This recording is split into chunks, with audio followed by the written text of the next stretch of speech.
अगर मुझे जबरदस्ती राज देते हो, बोले फिर क्या होगा? बोले रसा रसा तल जाते हैं तब ही। महाराज गुरुजी अगर जबरदस्ती राज दोगे तो बोले ये धरती जो है रसातल को चली जाएगी, इसलिए मैं राज सिंहासन पर नहीं बैठूंगा। मेरे मन में तो बोले एक ही बात आ रही है। गुरु वशिष्ठ जी ने खूब समझाया है लेकिन नहीं समझे। वशिष्ठ जी ने यह भी कहा कि जब तक राम वापस नहीं आते हैं तब तक राज्य को संभालो, और जैसे राम जी आ जाए तो उन्हें जो है उचित जान करके दे दे। अब भरत जी विचार कर रहे, इसमें भी उचित और अनुचित का विचार करना पड़ेगा कि हम उन्हें उनका ही राज उन्हें वापस करें, उसमें भी विचार। अच्छा एक बात बड़ी कड़वी होती है महाराज कि अगर किसी को मालकी की चाबी दे दो महाराज, राजपाट किसी को दे दो और फिर 14 वर्ष बाद कई समय बाद उससे वापस लो महाराज, तो लेने में तो अच्छा लगता है लेकिन देने में विचार करना पड़ता है। मन ही नहीं होता, पहली बात तो मन ही बदल जाता है। तो भरत जी बोले नहीं, मैं जिसका राज है उसी को ही सौंपूंगा, इसलिए मैं यहाँ पर बैठूंगा ही नहीं। मेरे तो मन में केवल एक बात आ रही है। बोले क्या? एक ही बात मोर मन माही, प्रातः काल चली हो प्रभु।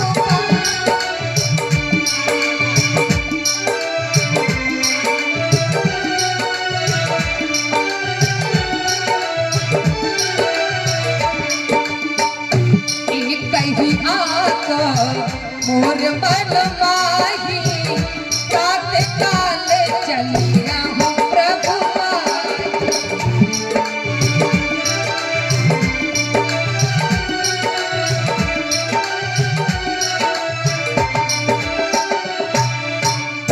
एक ही आता मोर मन माही, और प्रातः काल चली हम प्रभु पाही।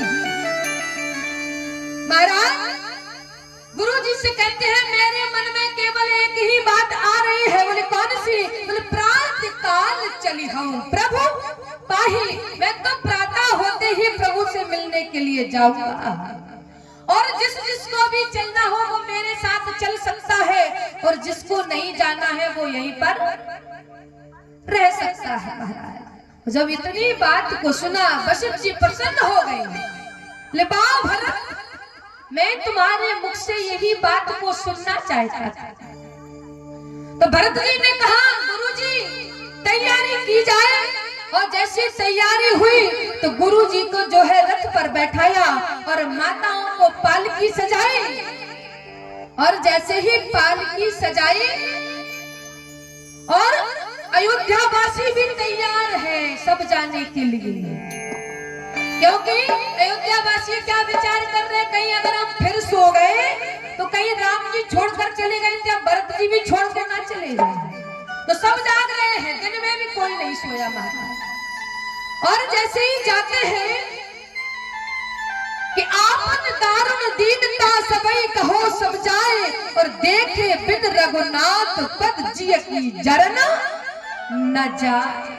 महाराज भरत जी कहते हैं हम तो जाकर के राम जी के चरणों का बोले दर्शन करेंगे, तभी हमारी जो मन में जलन है वो दूर हो जाएगी। जब भगवान को पाने के लिए हमारे मन में आस होना चाहिए, तभी हमें भगवान मिलते हैं। तो भरत जी जब चल देते हैं चित्रकूट की ओर, तो जहां जहां राम जी रुके तहां तहां भगवान भरत जी ने भी दर्शन किया कि भरत तीसरे पहर में कीन प्रवेश प्रयाग। मतलब भरत जी ने जब प्रयाग में प्रवेश किया, समय अनुसार कथा तो सब जानते हैं, तो तीसरे पहर में क्यों किया? बोले राम जी ने तो पहले ही पहर में को पार कर लिया था, लेकिन भरत जी ने तीसरे पहर में प्रयाग को पार किया। बोले कैसे?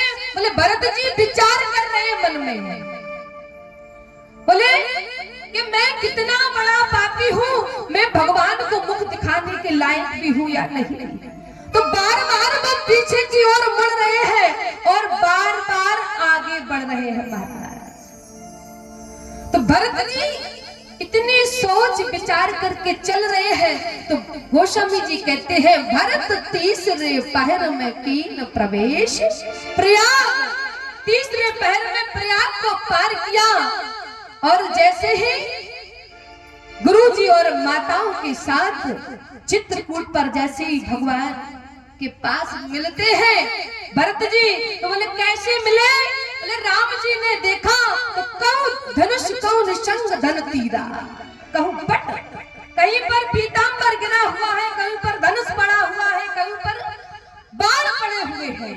और जैसे ही भरत जी मिलते हैं तो हृदय से लगा लिया भगवान, और जैसे हृदय से लगाया दोनों एक जैसे लग रही है। प्रजा पहचान नहीं पा रही है कि इसमें से कौन राम है कौन भरत है, क्योंकि भरत राम है कि अनोहा और सही सहलखना सकहे नरना। महाराज राम जी और भरत जी एक जैसे लगते हैं, और जैसे ही मिलन हुआ और चित्रकूट पर महाराज सभा लगाई गई। चित्रकूट पर कितनी सभा लगाई गई? बोले कुल 5 सभा लगाई गई। बोले पहली सभा जब लगाई गई तो उसमें बोले राम जी, सीता मैया, लक्ष्मण जी और भरत जी और वशिष्ठ जी मैया सब शामिल हैं और बातचीत हो रही है। और जब दूसरी सभा लगाई गई, बोले दूसरी सभा में राम जी, लक्ष्मण जी, सीता मैया नहीं है। बोले तो उसमें कौन है? बोले अयोध्या वासी है प्रजा और माताएं हैं और भरत जी है, शत्रुघ्न जी है और गुरु जी है। बोले सभा में क्या बात हो रही है? बोले ये बात हो रही है कि राम जी को वापस कैसे ले जाया जाए। भरत जी ने कहा कैसे हम अपने भैया को वापस ले जाएं? तो गुरुजी ने कहा कि एक काम हो सकता है। बोले क्या? बोले अगर तुम भरत और शत्रुघ्न तुम दोनों भैया वन में रह जाओ तो बोले राम जी, लक्ष्मण जी वापस चले जाएंगे। भरत जी ने कहा वन में 14 वर्ष के लिए। गुरुजी ने कहा हाँ। बोले नहीं 14 वर्ष मैं तो नहीं रह सकता। तो बोले फिर? बोले मैं तो जन्म जन्म के लिए ही वन में बना रहूंगा अगर भगवान जो है अयोध्या वापस चले जाए। भरत जी कहते हैं मैं जाऊंगा ही नहीं। आप 14 वर्ष की बात करते हैं।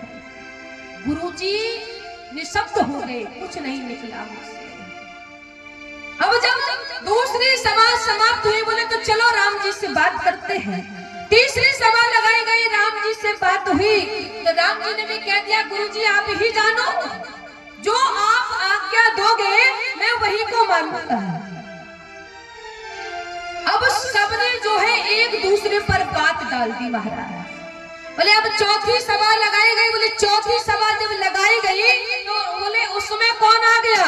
बोले महाराज जनक जी अपनी प्रजा के साथ आ गए चित्रकूट पर मिलने के लिए। सुनैना मैया आई तो सुनैना मैया सबसे पहले कौशल्या मैया के पास गई और कौशल्या मैया से कहा माँ आप जो है भरत को समझाओ कि वो भैया राम से कहते कि अयोध्या के लिए वापस चले जाओ। जब इतनी बात को कहा, जनक जी बैठे हुए हैं सभा में। अब जनक जी भी कह रहे हैं कि आप जो है अयोध्या वापस चलो। गुरु वशिष्ठ जी आपस में बात कर रहे हैं महाराज। और जैसी चौथी सभा में आपस में बातचीत हुई महाराज, बोले पांचवी सभा कब हुई? बोले जब कोई बात का निर्णय नहीं हुआ कि किसको कहां जाना है। और पांचवी सभा चलते चलते लगी। बोले कब? जब बोले भरत जी ही खड़े हो गए।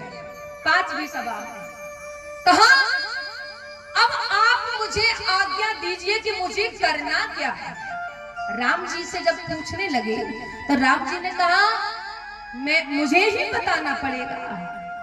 बोले हाँ, आप जो कहोगे मैं वही करूंगा। अब जैसे ही जब इतना कहा तो राम जी भरत जी को बैठा लेते हैं और आपस में बैठ के बात करने लगे कि भरत, मुझे पिता की आज्ञा है, इसलिए मैं 14 वर्ष का वनवास करके वापस आ जाऊंगा, तब जाकर के राज सिंहासन पर मैं ही राज करूंगा। यही चाहते हो? बोले हाँ। बोले जब तक 14 वर्ष तक इस सिंहासन को कौन संभालेगा? तो भरत ये समझो कुछ कहना चाहते हैं कि आप मुझे कुछ दो जिससे वो अयोध्या की रक्षा करे। तो भरत जी को राम जी ने क्या दी? बोली अपनी खड़ाऊ दी। और जैसे ही खड़ाऊ प्रदान की भरत जी ने भरत जी को, तो भरत जी ने क्या किया उन खड़ाऊ का? बोले अपने सर पर धारण कर लिया। क्योंकि भरत जी कहना चाहते थे कि इस अयोध्या की सेवा कैसे की जाए, ये सब उन्होंने समझाया। बोले से बहु आबादा अवधि भर जाही और अब गुसाई मोहे देहो रजा। भरत जी कहते अब आप मुझे आज्ञा दीजिए जिससे मैं वहां सेवा कर सकूं। बोले कैसी सेवा? बोले भरत जी ने को जैसी खड़ाऊ मिली तो भरत जी ने अपने सिर पर धारण कर ली। बोले कैसे? बोले प्रभु करी कृपा पावो देही राम सिया रामा हो, प्रभु करी कृपा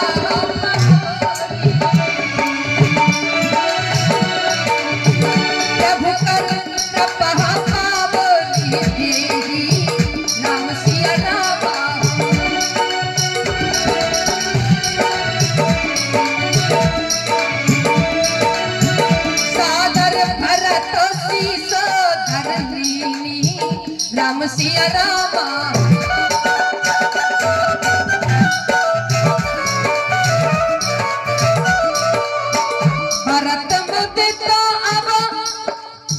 भरत मुझे तो अब लंब लहेते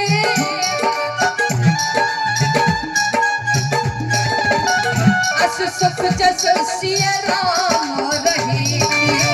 राम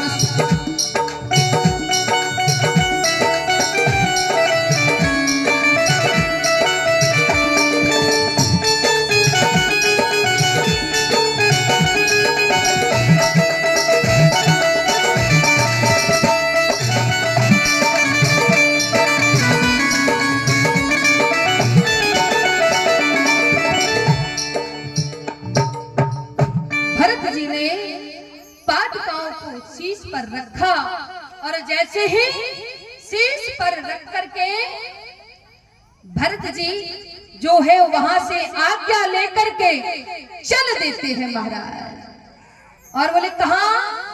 बोले पीछे पीछे पूरी प्रजा और कौशल्या मैया सब पालकी में बैठ करके, वशिष्ठ जी रथ में बैठ करके, और भरत जी जो है बोले पैदल चल रहे हैं। और जैसे ही अयोध्या में पहुंचे, बोले अयोध्या के राज सिंहासन पर क्या किया? बोले पादुकाओं को रख दिया। और जैसे ही पादुकाओं को रखा और उनका पूजन किया, उन्हें चरण पादुकाओं का राज अभिषेक कर दिया। और उन्हें पादुकाओं से पूछ पूछ करके भरत जी जो है सारे कार्य को कर रहे हैं। शीश पे खड़ाऊ है अखियों में पानी, किसी से पे खड़ाऊ है अखियों में पानी। राम भक्त ले चला रे राम की निशानी, राम भक्त ले चला रे राम की निशानी।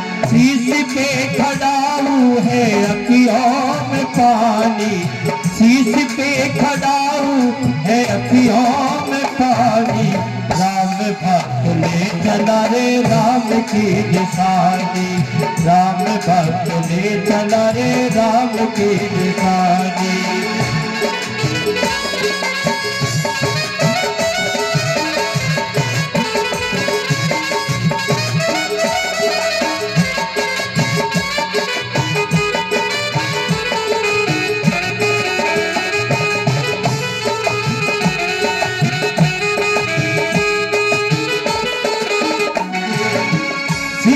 खड़ाऊं ले चलाए शीश खड़ाऊं ले चलाए से राम सिया जी संग हो जैसे, राम सिया जी संग हो जैसे, अब उनकी छाँव में रहे राजधानी, अब उनकी छाँव में रहेगी राजधानी। राम भक्त ले चला रे राम की निशानी, राम भक्त ले चला रे राम की निशानी। शीश पे खड़ा हूँ है अखियों में पानी, शीश पे खड़ा हूँ है अखियों में पानी, राम भक्त ले चला रे राम की निशानी, राम भक्त ले चला रे राम की निशानी। बोलिए राघवेंद्र सरकार की। श्री राम। भरत जी उन खड़ाओं का पूजन करते हैं और उन्हीं खड़ाओं से पूछ पूछ करके सारे कार्य जो है कर रहे हैं। अच्छा, एक विशेषता है, भरत जी के मन में विचार आया, बोले क्या? बोले मैया की सेवा जो है शत्रुघ्न जी को सौंप दी भरत जी ने। और भरत जी विचार कर रहे हैं, बोले क्या? बोले हमारे राम जी जो है वन में चले गए, तो मैं उनका सेवक हूं, तो मुझे इस राजमहल में रहने का अधिकार नहीं है। तो बोले भरत जी कहाँ रह रहे हैं? बोले भरत जी जो है माताओं की सेवा को सौंप करके नंदी गांव में पहुंच गए महाराज। ये भरत है। भरत कैसे है? बोले भरत जी का चरित्र कैसा है? बोले समुद्र के समान है, उसे कोई गा नहीं सकता महाराज। गोस्वामी जी कहते हैं भरत जी का प्रेम कैसा है राम जी के लिए? बोले प्रेम अमय मंदिर बिरह भरत पयो दो गंभीर, मत प्रगट्यो सुर साधु हित कृपा सिंधु रघुबीर। समुद्र के समान, जैसे समुद्र अथाह सागर है, उसका कोई पार नहीं पा सकता, उसी प्रकार से भरत जी का प्रेम है राम जी के। और जब भरत जी विचार करके नंदी गांव में रहने लगे, बोले कैसे? बोले नंदी गांव करी परन कुटीरा और कीना निवास धर्म धुर धीरा। जैसे नंदी गांव में कुटी बना करके रहे भरत जी, तो भरत जी विचार कर रहे हैं कि राम जी वन में विचरण कर रहे हैं और मैं नंदी गांव में भी रहूंगा उन्हीं के जैसा, क्योंकि मैं उनका सेवक हूं। और राम जी कहीं धरती पर वास कर रहे हैं, तो फिर सेवक को धरती पर वास करने का अधिकार नहीं है। इसीलिए भरत जी ने नंदी गांव में गुफा बनाई।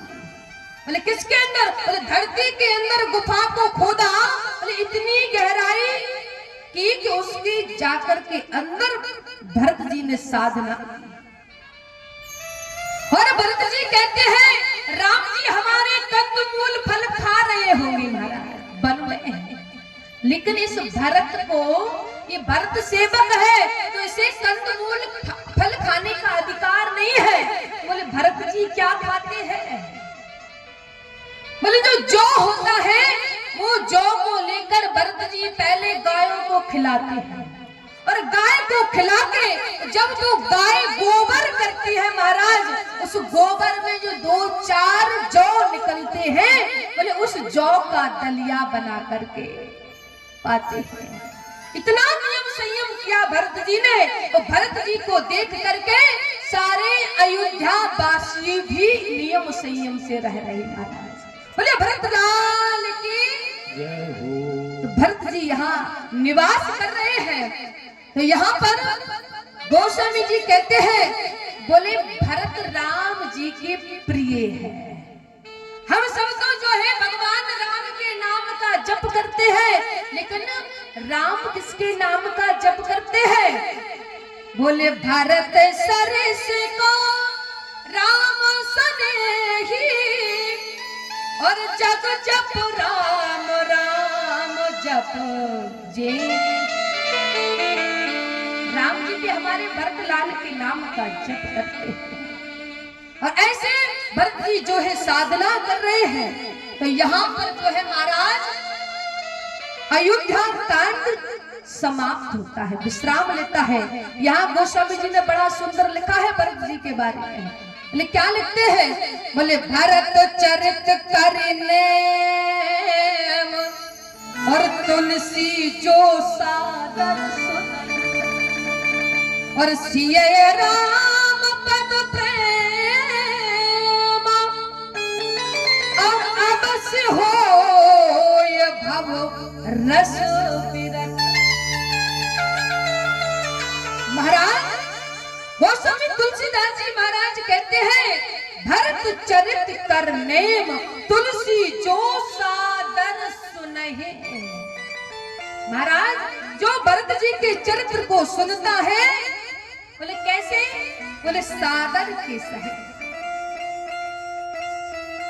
तो बोले क्या? बोले उसको क्या क्या मिल जाता है? बोले सिय राम पद प्रेम। बोले उस पर सीता राम जी महाराज की परम कृपा हो जाती है।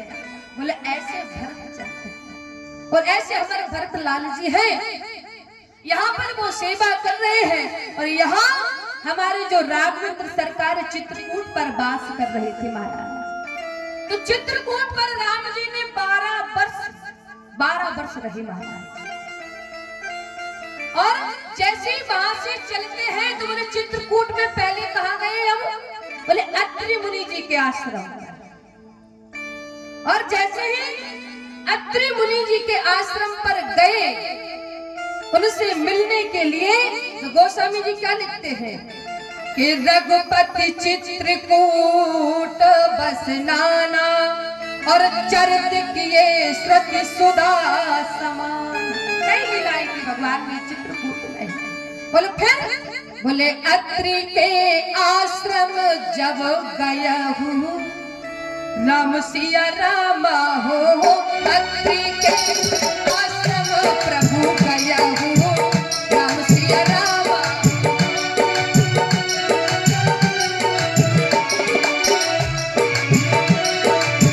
सुनत महामुनि हर्षित भया हूँ, राम सिया रामा।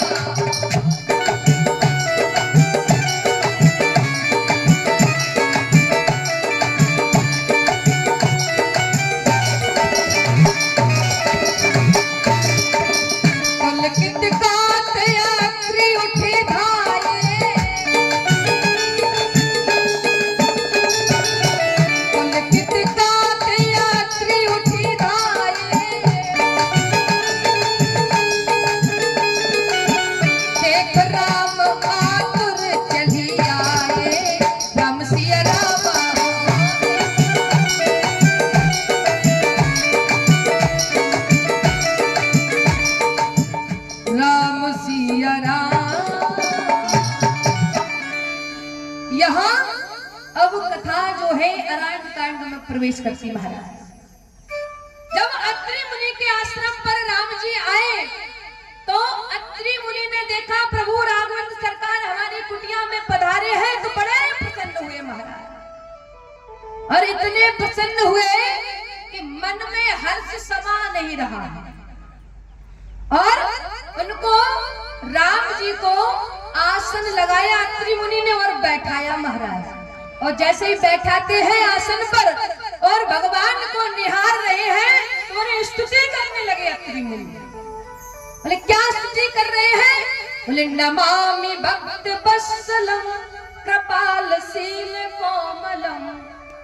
अत्रि मुनि जी स्तुति कर रहे हैं राम जी को देख करके और राम जी से बातें करने लगे।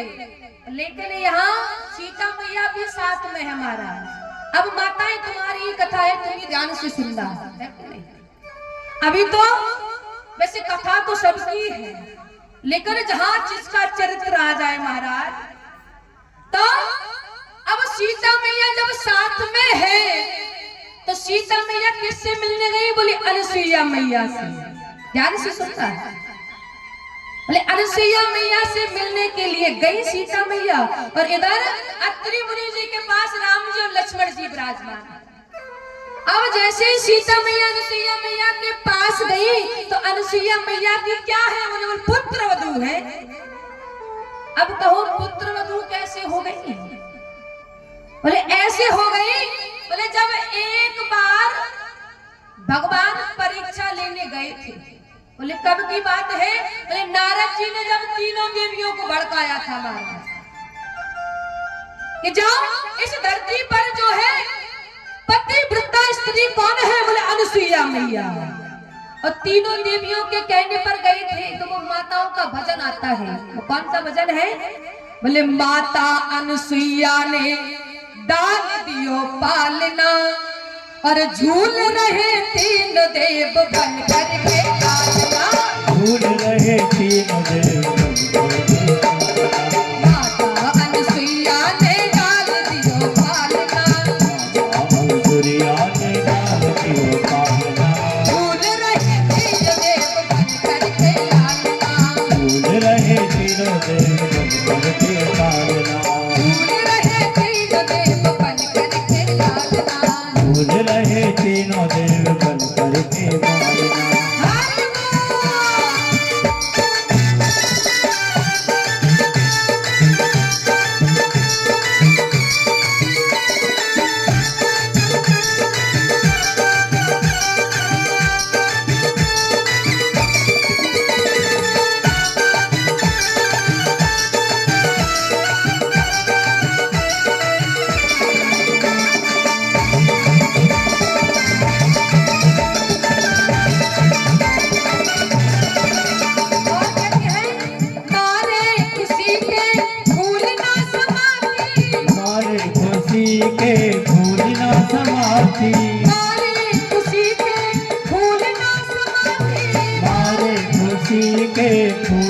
समाती गोदी में लेके कभी पलना झुलाती। गोदी में लेके पलना झुलाती। और मैं कांसिया क्या कहती है? वो कौन करे आज मेरे भाग की सराहना। कौन करे आज मेरे भाग की सराहना। कौन करे आज मेरे भाग की सराहना। झूल रहे तीन देव बन करके पालना। झूल रहे तीनों देव बन करके पालना।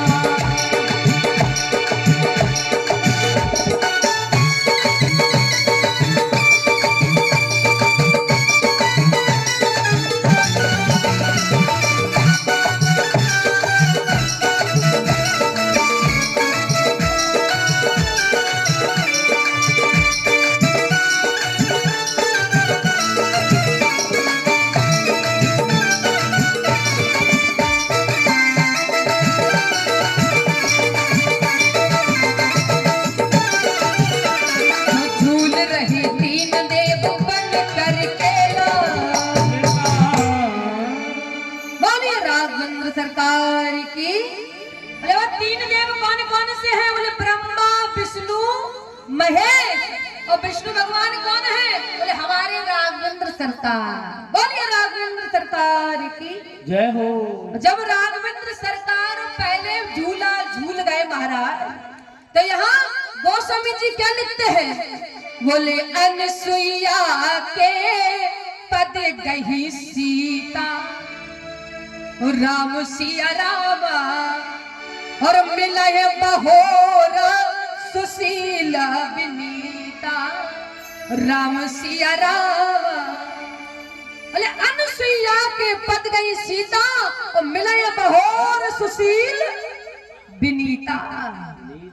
यहाँ पर गोस्वामी जी ने बहोर ही क्यों लिख दिया? मिला ये बहोर। बहोर का अर्थ क्या होता है? बोले दोबारा। मिला ये बहोर सुशील विनीता, क्योंकि राम जी को वनवास तो केवल एक ही बार हुआ कि नहीं हुआ, लेकिन गोस्वामी जी की लेखनी को देखिए, मिला या बहोर। बहोर का अर्थ होता है दोबारा। तो दोबारा कब मिली? बोले एक बार तो पहले ही मिल गई जब अपने पतियों को लेने आई थी। अब दूसरी बार बोले कब मिली? बोले जब वनवास हुआ। मिला या बहोर सुशील विनीता, दोबारा मिलती है। तो बोले जब दोबारा मिली तो गोस्वामी जी क्या लिखते हैं? बोले ये कौन है? बोले अनुसुईया मैया की पुत्र वधू है। ये हम नहीं कह रहे, ये रामचरितमानस कहते हैं। क्या लिखते हैं? बोले ऋषि पत्नी मन सुख अधिकाई, आशीष दे है निकट बैठा।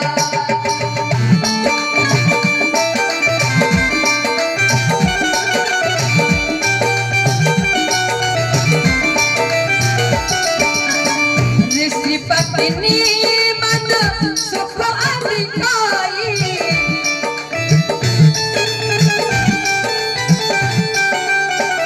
ऋषि पत्नी मन सुख अधिकाई, आशीष दे है निकट बैठाई।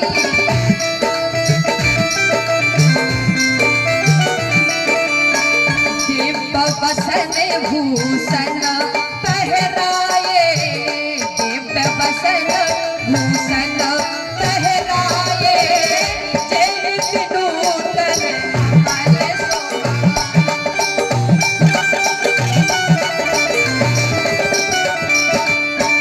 जय नूतन अमल ऋषि पत्नी मन सुख अधिकाई और आशीष दे है निकट बैठ। सीता मैया को अनुसुईया मैया बगल में बैठा लेती है और जैसे बैठाया तो बोले क्या क्या दिया अनुसुईया मैया ने? बोले दिव्य बसन भूषण पहराए और जे नित नूतन अमल सुहाए। महाराज क्या देती है अनुसुईया मैया? बोले दिव्य बसन भूषण, मतलब ऐसे अद्भुत वस्त्र दिए जो हमेशा नए दिखते हैं और अगर थोड़े से भी फट भी जाए तो भी पूर्ण रूप से दिखाई पड़ते। महाराज ऐसे दिव्य आभूषण और वस्त्र दिए। अच्छा एक बात बताओ, वन में आई थी तो कुछ लेकर आई थी क्या? साथ में कुछ लेकर नहीं आई थी।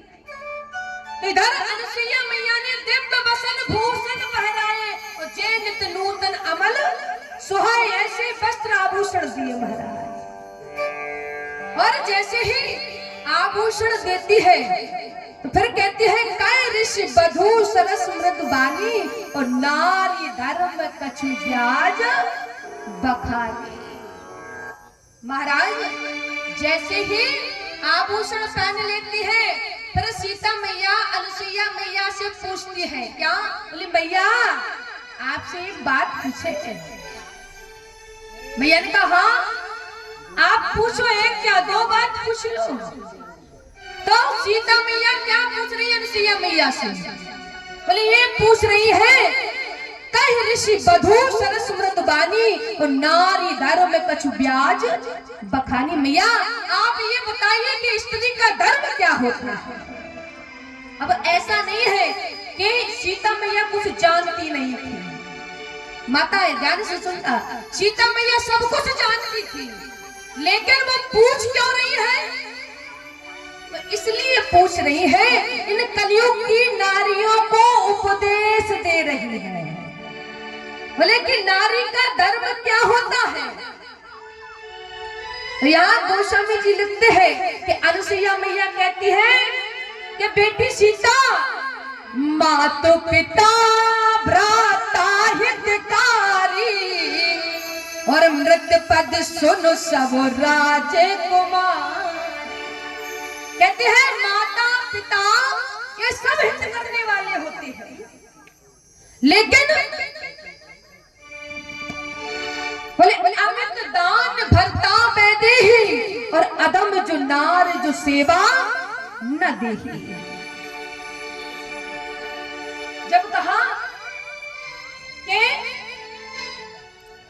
मियां स्त्री का धर्म क्या होता है, तो कहने लगी कि स्त्री का धर्म एक है। बोले माता पिता सब हित करने वाले होते हैं स्त्री के, लेकिन जो स्त्री अपने सास ससुर और पति की सेवा नहीं करती है, बोले वो कैसी होती है?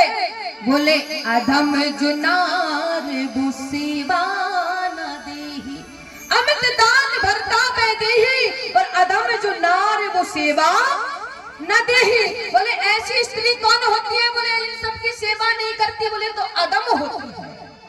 अच्छा एक बात याद आ गई है, सुना नहीं? बोले एक जगह हम कथा में गए महाराज, तो वहां कथा चल रही थी। बोले कब की? यही वाली। बोले कहाँ की चल रही थी? बोले सुनैना मैया सीता मैया को समझा रही थी जब उनकी विदाई हुई कि सास ससुर गुरु सेवा करे हो और पति रुख लखो आयुष अनुसर हो। महाराज कथा में यही कथा कह रहे थे।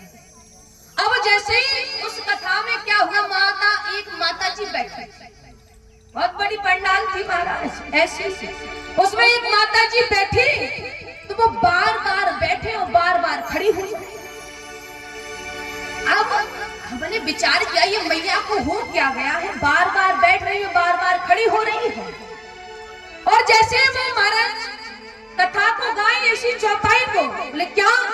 बोले सास ससुर गुरु सेवा करी हो पति रुख लखो आयु से अनुसरे हो।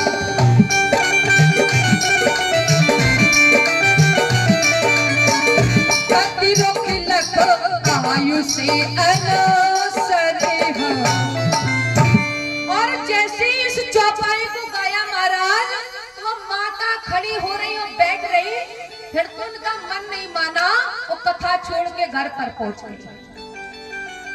और जैसे घर पर पहुंची तो घर पर पहुंच के द्वारे से आवाज लगा रही।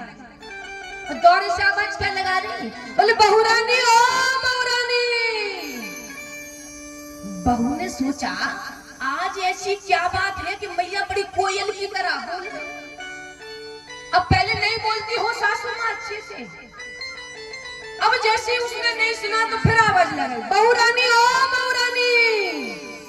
बहू ने कहा क्या बात है, क्यों चिल्ला रही हो? बोले अरे चिल्ला नहीं रहे हैं। तो बोले क्या बात है, बात बताओ। बोले बात ये है कि महाराज जी बहुत ही अच्छी कथा कह रहे हैं, इसलिए तुम जाकर के सुन आओ। बहू ने कहा कथा? ऐसे आज के नौजवानों से कहो महाराज कि कथा सुनने चल रहे हैं, तो कहेंगे हम क्या बूढ़े हो गए जो कथा सुनने जाए। अब एक बात बताओ, बुढ़ापे पे पता है भगवान का नाम निकल रहा कि नहीं?